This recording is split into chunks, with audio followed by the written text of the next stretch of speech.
Welcome to PV stories Telugu. ఇవాల్టి మన story చిలుక పిచ్చుక స్నేహం. స్టోరీలోకి వెళ్ళే ముందు ఎవరైనా మన ఛానల్ని కొత్తగా చూసినట్లయితే ప్లీజ్ లైక్ చేయండి, షేర్ చేయండి, సబ్స్క్రైబ్ చేసుకోండి.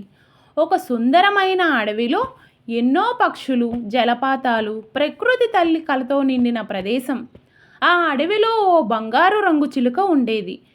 మంచి గొంతు, చాలా చక్కగా పాటలు పాడేది. అదే అడవిలో ఓ పిచ్చుక ఉండేది.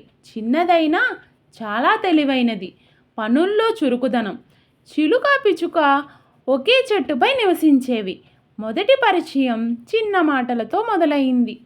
చిలుక, హాయ్ చిన్న పిచ్చుక, నువ్వు కూడా ఇక్కడే ఉంటావా అని అడిగింది. పిచ్చుక నవ్వుతూ, అవును చిలుక, ఈ చెట్టు ఎత్తైనది, నాకు ఇష్టమైనది అని అంటుంది. ఈ మాటలే ఓ గొప్ప స్నేహానికి పునాది పడ్డాయి.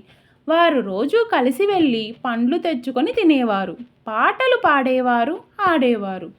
చిలుక పాటలు పాడితే పిచ్చుక చిన్న చిన్న కథలు చెబుతూ వినిపించేది. ఓసారి గాలి దుస్థితి మారింది. ఆకాశం నలిపెక్కింది. భారీ తుఫాను వచ్చి చెట్లు ఊగిపడ్డాయి. వర్షం కురిసి పక్షులు తడిసి ముద్దయ్యాయి. చిలుక ఇలా అంటుంది, పిచ్చుక, మనం బలమైన గూడు నిర్మించుకోకపోతే ఈ వానలో మనం బ్రతకలేము అని అంటుంది.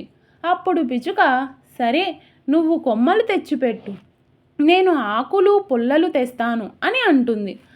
అదే రోజు నుండి వారిద్దరూ కలిసి బలమైన గూడు నిర్మించుకున్నారు. వర్షాలు ఆగిపోయాయి, కానీ వారి స్నేహం మరింత బలపడింది.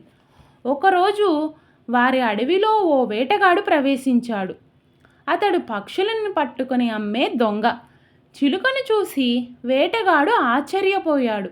ఇంత బంగారు రంగు చిలుకన, దీన్ని పట్టుకుంటే నాకు ఎక్కువ డబ్బులు వస్తాయి అని అనుకుంటాడు. అతడు బలమైన బలమంత్రం అమర్చాడు.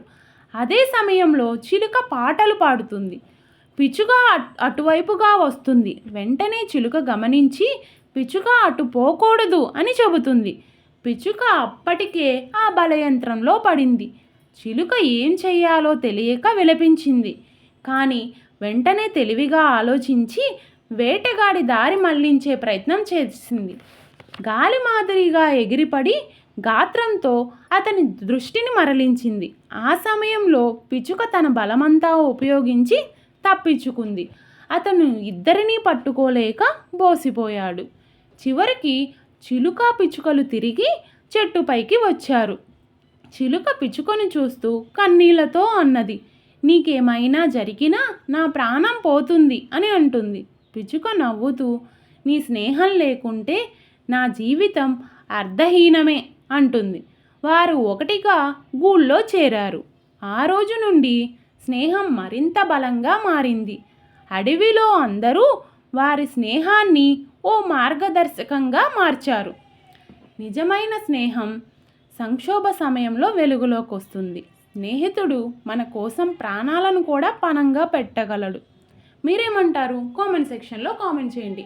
ఇలాంటి మరిన్ని స్టోరీస్ కోసం నా ఛానల్ని సబ్స్క్రైబ్ చేయండి. Thank you for watching.